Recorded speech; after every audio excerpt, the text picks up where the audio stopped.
वहाँ पर प्रचार वाहन चल रहे थे, वहाँ पर राजद की एक रैली निकली, वो प्रचार वाहन के पूरे पोस्टर को फाड़ देते हैं और उस पर गाड़ी चला करके और आगे निकलते हैं और जो पोस्टर फटा है उसे लेकर के वो डांस करते हैं। माननीय मुख्यमंत्री हेमंत सोरेन जी की भाभी के ऊपर जब इतनी अभद्र टिप्पणी कर सकते हैं तो आम लोगों के सामने ये क्या करेंगे। और सबसे दुख की बात है कि उनके तरफ से कुछ उसके लिए निकलता नहीं है। अरे ऐसी भी क्या मजबूरी है कि एक महिला, अगर हम साधारण ही महिला लें, वो अपमानित हो रही है और आप कुछ बोल नहीं रहे हैं। नमस्कार, आप देख रहे हैं इनसाइडर लाइव और मैं हूं श्रेयोशी। जैसे कि आप देख रहे हैं कि झारखंड विधानसभा चुनाव का बिगुल बजते ही चाहे वो पक्ष हो या विपक्ष, सब अपनी अपनी तैयारियों में जुटे हुए हैं। इसी कड़ी में आज मैं पहुंच चुकी हूं कोडरमा में और मेरे साथ मौजूद हैं नीरा यादव जी, जो कि पिछले 2 बार से वो चुनाव जीतते आई हैं कोडरमा सीट से ही, और इस बार फिर भाजपा ने उन पर विश्वास दिखाया है। क्या कुछ कहना चाहती हैं मैम? इस बार तीसरी बार आप चुनाव लड़ रही हैं कोडरमा सीट से। निश्चित रूप से हम कहना चाहेंगे कि जिस प्रकार से हमारे केंद्र और प्रदेश नेतृत्व ने हम पर विश्वास जताया है, तो इसका श्रेय हमारे कोडरमा के अभिभावक जनों के जाता है, जिन्होंने हमें आशीर्वाद दिया और ये विश्वास हमारे प्रदेश और केंद्र नेतृत्व ने लिया और उनके विश्वास पे हम खरा उतरेंगे। ये हम विश्वास पर विश्वास दिलाना चाहते हैं। भाजपा अपने शीर्ष नेताओं को झारखंड लेके आ रही हैं। आज भी योगी आदित्यनाथ आपके प्रचार प्रसार के लिए आए थे। कितना फ़ायदा होगा इस चीज़ को? हमारी एक नीति रही है कि जहाँ पर भी चुनाव होते हैं तो हमारे शीर्ष नेताओं का हमें आशीर्वाद मिलता है। और आज हमें कोडरमा में माननीय उत्तर प्रदेश के मुख्यमंत्री जी योगी आदित्यनाथ जी का, जो अब उत्तर प्रदेश का नाम हमें लगता है उत्तम प्रदेश कहे तो ज़्यादा अच्छा होगा, ऐसे उनका हमें आशीर्वचन मिला, हमारे लोगों का आशीर्वचन मिला, तो हम बहुत आभार व्यक्त करना चाहेंगे। और हमारे लोग भी काफ़ी खुश हैं, उनमें ऊर्जा भरने का जो काम किए हैं, हमें लगता है कि ये 13 तारीख को इसका रिजल्ट दिखाएगा। लोग आपको विधायक के रूप में देखे हैं, शिक्षा मंत्री के रूप में देखे हैं। आपका राजनीतिक सफ़र अब तक कैसा रहा मैम? देखिए, ये एक पद भले ही है विधायक और शिक्षा मंत्री के रूप में, लेकिन हमेशा हम कोडरमा के लोगों के लिए उनकी बहन और उनकी बेटी बहू बन करके ही काम किए। और लोगों को आज भी विश्वास है कि हर सुख दुख में, हर छोटे बड़े कार्य में उनके लिए हम एक पैर पे खड़े होते हैं। और किसी भी समय अगर हम उपस्थित नहीं हुए तो उनको पता है कि वो कोई काम में व्यस्त होंगी, वो बाद में या पहले आकर के फिर अटेंड करेंगी। इतना हमारे लोगों को विश्वास है, तो उनके इस विश्वास को फिर से हम विश्वास दिलाते हैं कि जिस प्रकार उनका विश्वास हमें लगातार मिला, उनका स्नेह मिला, उनका सहयोग मिला, उनका लगातार हमें आशीर्वाद मिला, आगे भी ये तीसरी बार जब हम आए हैं प्रत्याशी के रूप में तो हमें आशीर्वाद मिले और वही निष्ठा, वही समर्पण भावना के साथ हम आगे भी कार्य करेंगे। मैम, शिक्षा जगत से आप जुड़ी हुई थी और काफ़ी क्लोज हैं। जेपीएससी और जेसीसी वाला जो मामला है, इस पर आपका क्या कुछ कहना है कि बार बार ये जो पेपर लीक का मामला चलता आ रहा है, इससे छात्रों को कहीं ना कहीं बहुत असुविधा झेलनी पड़ी है। जो युवाएं हैं, जो रोज़गार के लिए दर दर भटक रहे हैं, जो लंबे समय से एग्ज़ाम्स दे रहे हैं, उनके लिए काफ़ी ये असंतुष्टिजनक चीज़ें होती हैं। तो इस पर क्या कुछ कहना चाहेंगे? देखिए, ये असंतोष का मामला नहीं है, ये तो मैटर है कि हमारे युवा इतनी मेहनत से तैयारी करते हैं, एक एक दिन वो तैयारी करते हैं। आप फॉर्म देखते होंगे तो फॉर्म फिलअप के समय लिखा रहता है 20 साल 1 महीना 1 दिन, ऐसे लिखना पड़ता है। मतलब कितना वर्ष हुआ, कितने महीने हुए, कितने दिन हुए, उतना ही लोग इसमें अपीयर हो सकते हैं। और ऐसी स्थिति में आप 5 साल बर्बाद करने का काम किए हैं, तो कितने युवाओं का भविष्य ख़त्म हो गया, कितने युवाओं का सपना को आपने तोड़ने का काम किया।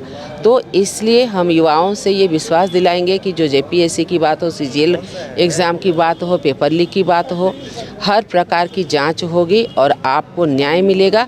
हमारी सरकार आते ही आपके लिए एक कैलेंडर बनेगा, जो हमने 14 और 19 में भी करने का काम किया था। जैसे सरकार बनी थी तो उनके लिए नियुक्तियाँ पूरा नियुक्तियों का वर्ष ही था, तो उसे फिर से हम शुरू करके उनको रोज़गार देने का काम करेंगे। जो 2,87,000 सरकारी क्षेत्र में जो नियुक्तियों की वैकेंसी खाली है, जो वैकेंसियाँ हैं, सबसे पहला काम होगा उसे भरने का।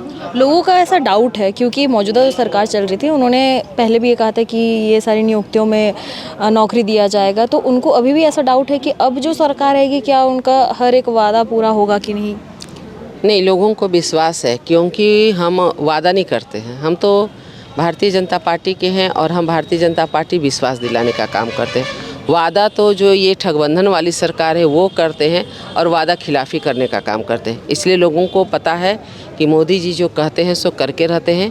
और ये माननीय प्रधानमंत्री, यशस्वी प्रधानमंत्री नरेंद्र भाई मोदी जी के नेतृत्व वाली जो भाजपा की सरकार, उनका आशीर्वाद, तो वो जो कहते हैं वो करके दिखाते हैं, जो हमारे संकल्प पत्र में है। बाकी जो भाजपा नीति वाली हमारी सरकारें हैं, जहाँ पर भी जो भी स्टेट में, वहाँ आप देखे होंगे कि जो उन्होंने कहा फर्स्ट कैबिनेट में उसे शुरू किया, लागू किया। इसलिए लोगों को विश्वास है कि भाजपा जो कह रही है उसे पूरा करेगी। मैम, जैसे कि अभी विपक्ष की बात हुई तो सबसे अहम मुद्दा जो था वो आज की डेट में सीता सोरेन के ऊपर जो टिप्पणी की गई थी उस पर था। एक महिला नेत्री होने के नाते इस पर आपका क्या कुछ कहना है कि सीता सोरेन पर जो टिप्पणी की गई थी उस पर क्या कुछ कहना चाहिए? देखिए, इसमें कोई आश्चर्य की बात नहीं है, क्योंकि कांग्रेस या जेएमएम या जो ये सरकार चल रही है अभी, तो इनका काम ही है दूसरों को नीचा दिखाना, ओछी राजनीति करना, अमर्यादित भाषा का प्रयोग करना, तो इनका नीति है। अभी हम बता दें कि अभी हमारा सतगावा, जो हमारा कोडरमा का सतगावा है, वहाँ पर प्रचार वाहन चल रहे थे। वहाँ पर राजद की एक रैली निकली, वो प्रचार वाहन के पूरे पोस्टर को फाड़ देते हैं और उस पर गाड़ी चला करके और आगे निकलते हैं और जो पोस्टर फटा है उसे लेकर के वो डांस करते हैं। तो उनकी उदंडता देखी जा सकती है। तो माननीय इरफान अंसारी जी एक मंत्री के पद पर रह के, जो हमारी बहन है सीता सोरेन जी, उनके लिए अभद्र टिप्पणी नहीं किए हैं। वो माननीय शिबू सोरेन जी की बहू, माननीय मुख्यमंत्री हेमंत सोरेन जी की भाभी के ऊपर जब इतनी अभद्र टिप्पणी कर सकते हैं तो आम लोगों के सामने ये क्या करेंगे। और सबसे दुख की बात है कि उनके तरफ से कुछ उसके लिए निकलता नहीं है। अरे ऐसी भी क्या मजबूरी है कि एक महिला, अगर हम साधारण ही महिला लें, वो अपमानित हो रही है और आप कुछ बोल नहीं रहे हैं। तो इसलिए ये सरकार के इन लोगों का कोई आश्चर्य का बात नहीं। कांग्रेस ने तो हमेशा ही, जब हमारी राष्ट्रपति माननीय द्रौपदी मुर्मू जी को हम लोगों ने राष्ट्रपति बनाया था, उन पे भी इन लोगों ने काफ़ी कुछ टिप्पणी किया था। तो इनकी आदत है किसी को नीचा दिखाना। ये कभी किसी, हमारा ये नारा नहीं है कि गरीब, वंचित, शोषित, पीड़ित, अगड़े पिछड़े, अंतिम पंक्ति में खड़े लोगों की सेवा करना, ये हमारा संकल्प है और हम इस संकल्प के साथ आगे बढ़ते हैं। और जस्ट उल्टा ये कांग्रेस, ये राजद, ये जेएमएम, ये गरीबों के घर तो ज़रूर जाते हैं, उनके झोपड़ियों के सामने फ़ोटो ज़रूर खिंचवाते हैं, खाट पे बैठ के खाना ज़रूर खाते हैं, लेकिन वो चाहते हैं कि वो गरीब में ही रहे ताकि उनको ये प्रचार करने का एक फ़ायदा मिले कि हम गरीब के यहाँ, हम गरीबों से नाता जोड़ते हैं, हम उनको गरीबी को दूर करने की कोशिश करते हैं। नीरा जी, इस बार आपका मुकाबला किसके साथ स्ट्रॉन्ग लगता है? आरजेडी के सुभाष जी या फिर निर्दलीय से शालिनी जी खड़ी हुई हैं?